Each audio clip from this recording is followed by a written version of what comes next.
அஸ்ஸலாமு அலைக்கும் வரஹ்மத்துல்லாஹி வபரகாத்துஹு.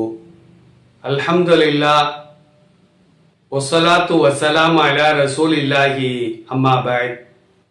கணியத்திற்குரிய எல்லாம் அல்ல அல்லாஹ்வின் நல்லடியார்களே, பாசத்திற்குரிய இஸ்லாமிய பெரியோர்களே, தாய்மார்களே, சகோதர சமுதாயத்தை சார்ந்த அருமையான சகோதர சகோதரிகளே, நபிகள் நாயகம் ஸல்லல்லாஹு அலைஹி வஸல்லம் அவர்கள் கூறியதாக அபூ சயீதில் குத்ரி ரலியல்லாஹு அன்ஹு அறிவிக்கக்கூடிய செய்தி இப்னு மாஜா என்ற நூலிலே பதிவு செய்யப்படுகிறது.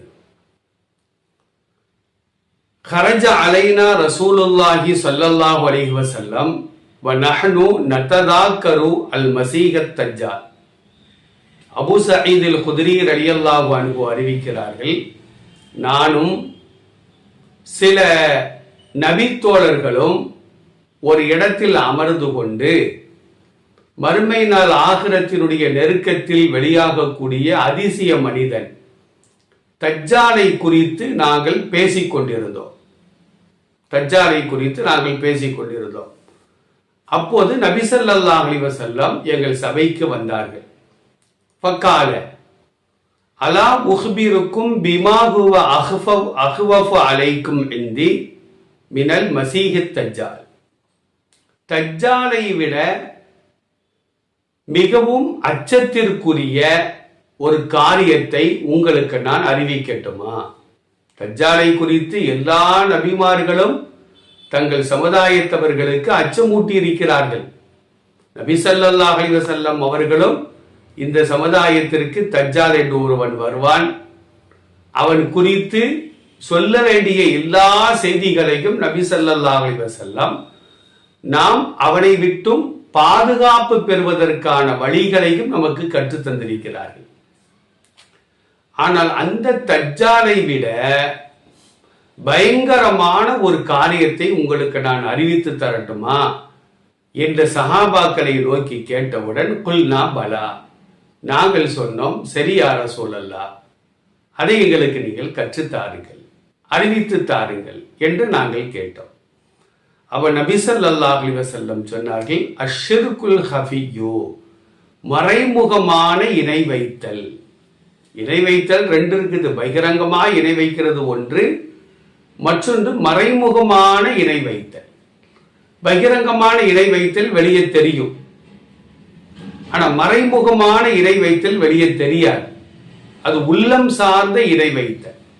ரெண்டுமே இஸ்லாமிய சமுதாயத்திற்கு கூட. என இணை வைத்தால் லயின் அஷ்ரக்த லயஹ்பத்தன்ன அமலுக வலதகூனன்ன மினல் ஹாசிரீன். நீர் இணை வைத்தால் நீர் செய்த நல்லறங்கள் பாழாகிவிடும், நஷ்டமடைந்தோரில் நீர் ஆகிவிடுவீர் என்று அல்லாஹ் அல் குர்ஆனிலே சொல்லி காட்டுகின்றார். மற்றொரு வசனத்திலே ஹர்ரமல்லாஹு அலைஹில் ஜன்னா, இணை வைத்தவருக்கு, அந்த இணை வைத்தல் வெளிப்படையான இணை வைத்தலாக இருக்கட்டும் அல்லது மறைமுகமான இணை வைத்தலாக இருக்கட்டும், ரெண்டு இணை வைத்தலுக்கும் சுவர்க்கம் ஹராம் ஆகிவிடும், நரகம்தான் கிடைக்கும் என்று அல் குர்ஆன் எச்சரிக்கை செய்கிறது. அப்ப தஜ்ஜாலை விட நாம் மிகவும் பயப்படக்கூடிய ஒரு காரியம் ஒன்று இருக்குமானால் அது அஷ்ஷிர்குல் ஹஃபிய்யு, மறைமுகமான இணை வைத்தல். சஹாபாக்கள் கேட்கிறாங்க, யார் சொல்லலாம், மறைமுகமான இணை வைத்தல் என்றால் என்ன என்று கேட்கிறார். இந்த மறைமுகமான இணை வைத்தல் பெரும்பாலான மனிதர்களிடத்திலே காணப்படுகிறது. எந்த ஒரு இபாதத்தை நாம் செய்தாலும், எந்த ஒரு சேவைகளை நாம் செய்தாலும் அல்லாஹ்விற்காக மட்டும்தான் செய்ய வேண்டும். மனிதர்களின் பழிப்பு அதை நாம் பயப்படுவது கூடாது, மனிதர்களின் புகழ் அதை நாம் விரும்புவது கூடாது. மனிதர்கள் பழித்தாலும் சரிதான், புகழ்ந்தாலும் சரிதான், அல்லாஹ் விரும்புகின்ற ஒரு காரியத்தை அல்லாஹ் ஒருவனுக்காக நாம் செய்ய வேண்டும். அப்போ மறைமுகமான இணை வைத்தல் என்றால் என்ன அப்படின்னா, ஐயகூமர் ரஜுலு யுசல்லி, ஒரு மனிதன் தொழுது கொண்டிருப்பார். யாராவது நம்மளை பார்க்கிற மாதிரி தெரிஞ்சா அதிகமான நேரம் ருக்கு செய்கிறது, அதிகமான நேரம் சஜிதா செய்கிறது, அதிகமான நேரம் நின்று தொழுகிறது. யாரும் பார்க்கலன்னா காக்கா கொத்துற மாதிரி கொத்திட்டு போயிடுறது. யாராச்சும் பார்க்குற மாதிரி தெரிஞ்சா அவர் நம்மை புகழ வேண்டும், இவன் நீண்ட நேரம் தொழக்கூடியவன் என்று நம்மை பார்த்து அவன் புகழ வேண்டும் என்பதற்காக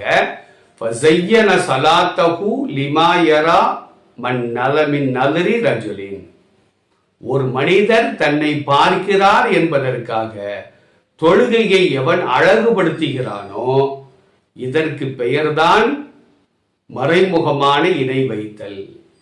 அல்லாவை வணங்கும் பொழுது யாரு பார்த்தா என்ன பார்க்கட்டா என்ன, நாம ஒழுங்கா கியாம்ல நிக்கணும், சூரத்தில் ஃபாத்திஹா ஓதணும், துணை சூரா ஓதணும், ஒரு 3 தஸ்பீகள் கூறுகின்ற அளவிற்கு ருகூல இருக்கணும், சமி அல்லாஹு லிமன் ஹமிதா என்று எழுந்திருக்க வேண்டும், ரப்பனா லக்கல் ஹம்து என்று சொல்ல வேண்டும், அல்லாஹ் அக்பர் என்று சொல்லி அமைதியாக சஜிதாவிற்கு செல்ல வேண்டும், சுபஹான ரப்பியல் அலா என்று 3 முறை சொல்கின்ற அளவிற்கு சஜிதாவிலே இருக்க வேண்டும். சஜிதாவை விட்டு எழுந்த பின்னால் ரப்பியக்ஃபிர்லி வர்ஹம்னி அந்த துவாவை ஓத வேண்டும். மறுபடியும் சஜிதாவிற்கு செல்ல வேண்டும். 3 முறை தஸ்பீகள் ஓத வேண்டும். இதுதான் தொழுகை. யாரும் பார்க்கலன்னா காக்கா கொத்துற மாதிரி கொத்திட்டு ஓடுறது. யாராச்சும் பார்க்கிற மாதிரி தெரிஞ்சா உடனே நீண்ட நேரம் நின்று தொழுகுவர். அப்ப நோன்பாக இருக்கட்டும், ஹஜ்ஜாக இருக்கட்டும், தான தர்மங்கள் செய்வதாக இருக்கட்டும், யாருக்காக வேண்டியும் நாம் செய்வது கூடாது. படைத்த ரப்பு ஒருவனுடைய அன்பை பெறுவதற்காக, அவன் திருப்தியை பெறுவதற்காக மட்டும்தான் செய்ய வேண்டும். மற்றவர்கள் புகழ வேண்டும், பாராட்ட வேண்டும், புகழாரம் சூட்ட வேண்டும் என்பதற்காக தொழுகை, நோன்பு, ஜக்காத்து, ஹஜ்ஜி, தான தர்மம் இவைகளை நாம் செய்தால் அதற்கு பேர் தான் ஷிர்க் ஹஃபி, மறைமுகமான இணை வைத்தல். இது தஜ்ஜாலை பயப்படுவதை விட இந்த மறைமுகமான இணை வைத்தலை நாம் அதிகமாக பயப்பட வேண்டும் என்று நபி ஸல்லல்லாஹு அலைஹி வஸல்லம் இந்த ஹதீஸிலே குறிப்பிடுகிறார்கள். இது போன்ற எண்ணங்கள் நம்முடைய உள்ளங்களில் இருக்குமானால் அல்லாஹ்விற்காக அதை தூக்கி எறிய வேண்டும், துடைத்து எறிய வேண்டும். அல்லாஹ் ரப்பல் ஆலமீன் பெரும் ஷிர்க்கை விட்டும் மறைமுகமான ஷிர்க்கை விட்டும் என்னையும் உங்களையும் நம் குடும்பத்தார்களையும் வருங்கால நம்முடைய சந்ததிகளையும் நம் சமுதாய மக்களையும் அல்லாஹ் பாதுகாத்து அருள் புரிவானாக. அஸ்ஸலாமு அலைக்கும் வரஹ்மத்துல்லாஹி வபரகாத்துஹு.